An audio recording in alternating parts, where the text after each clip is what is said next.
Era unha noite tranquila.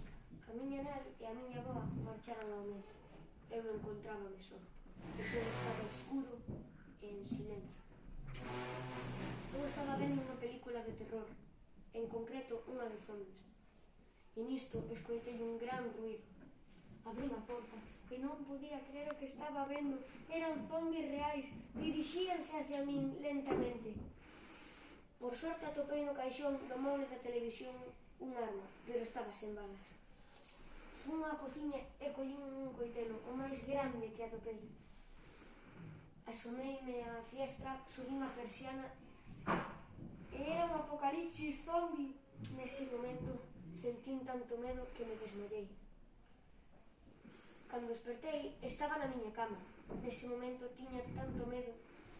Mirei no armario, debaixo da cama, para ver se había algo. E nisto sentín algo húmido. Prendín a luz e era sangue. Eu corrín moi asustado, pero esbarei contra algo e caí ao chan.